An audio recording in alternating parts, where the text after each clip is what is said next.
Hello friends, என்னோடய பேர் வந்து கலைராஜ். நான் ஒரு டிஎன்பிசி அஸ்பிரண்ட். இன்றைக்கி நம்ம பார்க்க போகிறது என்னென்னு பார்த்தீங்கன்னா, ஜென்ரல் இங்கிலீஷில் பார்ட் பி செக்ஷனில் 7th இருக்கக்கூடிய doctor Karl Paulnack music the hope ரைஸை தான் பார்க்க போகிறோம். இப்போ வந்து இதில் வந்து நான் ஒரு இம்பார்ட்டண்ட்டாக இந்த லிட்ரேச்சரில் இருக்கக்கூடிய இம்பார்ட்டன்ஸ் வந்து உங்களுக்கு சொல்கிறேன். இது நான் ஆடியோ மூலியமாக சொல்கிறேன், நீங்கள் வந்து நோட்ஸ் எடுத்துக்கோங்க. டாக்டர் கர்ல் பார்னாக் வந்து ஒரு பியானிஸ்ட்.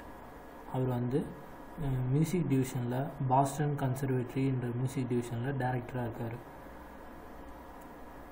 அப்போது வந்து செப்டம்பர் 1, 2004 ஸ்டூடெண்ட்ஸ் வந்து பாஸ்டன் யூனிவர்சிட்டியில் ஸ்பீச் கொடுக்க அவர் போகிறாரு. ஸ்டூடெண்ட்ஸுக்கு parents deepest fear society no value musician. அவர் வந்து அந்த ஸ்பீச்சில் என்னென்ன இம்பார்ட்டண்ட்டான இருக்குது அப்படின்ட்டு நான் சொல்கிறேன். அப்போ அவர் சொல்கிறாரு, பேரண்ட்ஸ் அதாவது பெற்றோர்களுடைய முக்கியமான கவலை என்னென்னா, இந்த சொசைட்டியை வந்து மியூசிக் வந்து எப்படி புரிஞ்சுக்குது அப்படின்னு சொல்லிட்டு தான். பேரண்ட்ஸ் டீப்பஸ்ட் ஃபியர் வந்து சொசைட்டி நோ வேல்யூ மியூசிஷியன். அடுத்து ஹை ஸ்கூலில் குட் கிரேடு வாங்கினார். சயின்ஸும் மேக்ஸ்லேயும் நல்ல மார்க்ஸ் வந்து வாங்கினார். அப்புறம் மை பேரண்ட்ஸ் இமேஜின், அவரோட அப்பா அம்மா என்ன இமேஜின் பண்ணாங்கன்னா, இவரை வந்து ஒரு டாக்டராகவோ இல்லை ஒரு கெமிஸ்டாவோ இல்லை ஒரு இன்ஜினியராகவோ ஆக்கணும் அப்படின்ட்டு அவங்க அப்பா அம்மா முடிவு பண்ணாங்க. அவங்க அம்மாவோட remark, mother's remark, I told my decision apply to music school, she said wasting your SAT scores. அப்போ அவங்க அம்மா கிட்ட வந்து இவர் சொல்லியிருக்காரு, நான் மியூசிக் ஸ்கூலுக்கு அப்ளை பண்ண போகிறேன் அப்படின்னு சொல்லும் போது அவங்க அம்மா சொல்லியிருக்காங்க, நீ உன்னோட சேட் ஸ்கோர் அதாவது நீ வாங்கின மார்க்கை வந்து நீ வேஸ்ட் பண்ணிகிட்ருக்க அப்படின்னு சொன்னாங்களாம்மா. Society pulls music in arts and entertainment. இந்த சொசைட்டி என்ன பண்ணுதுன்னா, மியூசிக்கை வந்து ஆர்ட்லேயும் என்டர்டெயின்மெண்ட்லேயும் தான் வச்சுருக்கு. Greek said study and astronomy two sides of same coin. கிரீக்ஸில் வந்து என்னென்னு சொல்கிறாங்கன்னா, மியூசிக்கும் அஸ்ட்ரானமியும் ஒரு நாணயத்தின் 2 பக்கங்கள் அப்படின்னு சொல்கிறாங்க. இதில் மியூசிக் வந்து என்னன்னு சொல்கிறாங்கன்னா, study of relationship between. Music astronomy என்னன்னு சொல்கிறாங்கன்னா, ஸ்டடி ஆஃப் ரிலேஷன்ஷிப் பிட்வீன். இதில் மியூசிக் என்னன்னு சொல்கிறாங்கன்னா, invisible internal hidden objects. Music வந்து இன்விசிபிள் இன்டர்னல் ஹிட்டன் ஆப்ஜெக்ட்ஸ்ன்னு சொல்கிறாங்க. அஸ்ட்ரானமி என்னன்னு சொல்கிறாங்கன்னா, அப்சர்வபிள் பர்மனண்ட் எக்ஸ்டர்னல் ஆப்ஜெக்ட் அப்படின்னு சொல்கிறாங்க. அந்த 2 சைட்ஸ் ஆஃப் காயின்ஸை பேஸ் பண்ணி. Music way of finding big invisible moving pieces inside our hearts. Music வந்து எதுக்குன்னா, நம்ம உள்ளே இருக்கக்கூடிய, நம்ம கண்ணால் பார்க்க முடியாத இன்விசிபிளாக இருக்கக்கூடியதை வந்து நம்ம ஹார்ட்டில் வந்து ஒரு profound musical compositions all time. Profound musical compositions all time. Quartet End of Time written by French composer. Quartet End of Time. Quartet End of Time வந்து யார் எழுதுனான்னு பார்த்தீங்கன்னா, ஒரு ஃப்ரெஞ்சு கம்போசர். அவரோட பேர் என்னன்னு பார்த்தீங்கன்னா ஆலிவர் மெசின். அவர் எப்போ எழுதுனாங்கன்னா 1940. அப்போ வந்து அவரோட வயசு வந்து 31 வயசு இல்லை. அப்புறம் அவரை வந்து கேப்சர் பண்ணிட்டாங்க. அப்போ வந்து போர் நடந்துருந்துச்சு, வேர்ல்டு வார் நடந்துச்சு. அப்போ வந்து ஃப்ரான்ஸ் வந்து ஜெர்மனியில் என்ட்ரி ஆகி ஆலிவர் மெசினை கேப்சர் பண்ணிட்டாங்க. எப்போனா ஜூன் 1940 அவரை வந்து ப்ரீசனில் அடிச்சிட்டாங்க. ப்ரீசனில் வார் கேம்பில் அடிச்சிட்டாங்க. அப்போது வந்து அவருக்கு வந்து ப்ரீசன் கார்டு வந்து ஒரு பேப்பரும் ஒரு பிளேஸும் தனியாக ஒரு இடமும் ஒதுக்கி கொடுத்தாங்க அவர் கம்போஸ் பண்ணுறதுக்காக.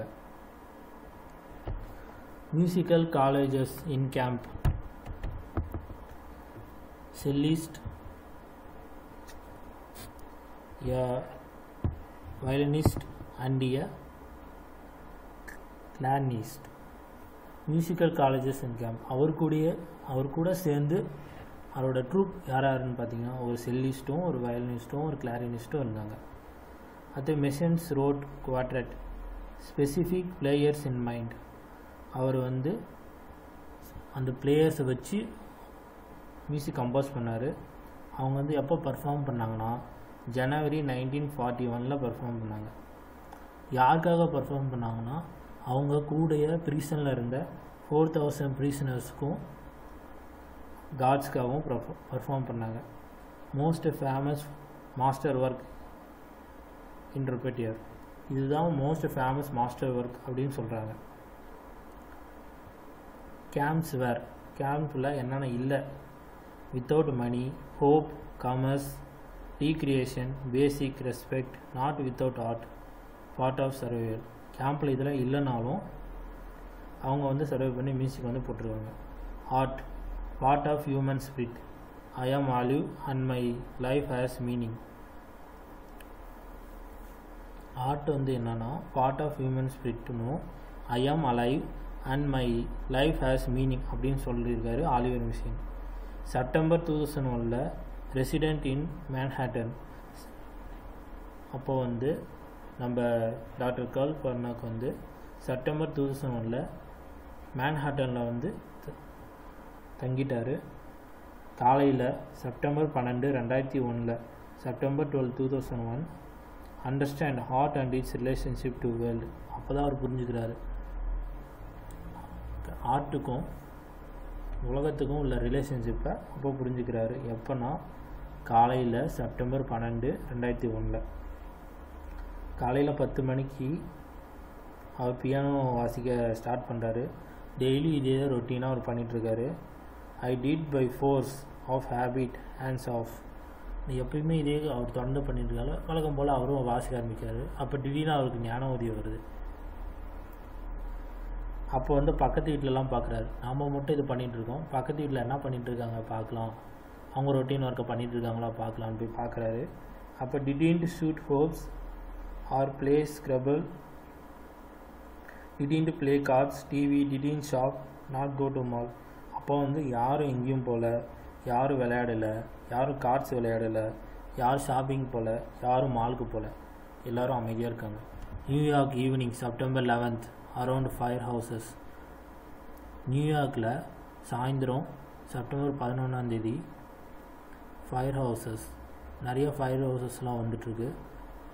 We shall over come America the beautiful. அப்போ வந்து அதாவது இது எந்த இன்சிடெண்ட்டை ஞாபகப்படுத்துதுன்னு பார்த்தீங்கன்னா 9/11 அந்த பில்டிங் இடிஞ்சிச்சு, ஃப்ளைட்டு மோதி இடிஞ்சிச்சு இல்லையா, அது இந்த இன்சிடெண்ட்டை பேஸ் பண்ணி அவர் சொல்லிட்டு இருக்காரு.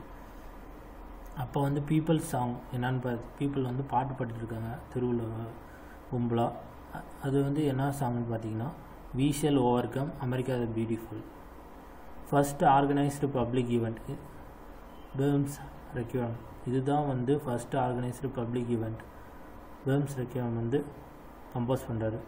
Later week Lincoln centre New York philharmonic first organised public exposed first communal response to historic events. அதுக்கப்புறமா லிங்கன் சென்டரில் நியூயார்க்கில் ஃபில்ஹார்மோனிக் வந்து ஃபர்ஸ்ட் ஆர்கனைஸ்டு பப்ளிக் எக்ஸ்பிரஷன்ஸ் வந்து பண்ணுறாங்க. அடுத்து US military secured air space recovery led by arts and music very particular that very night.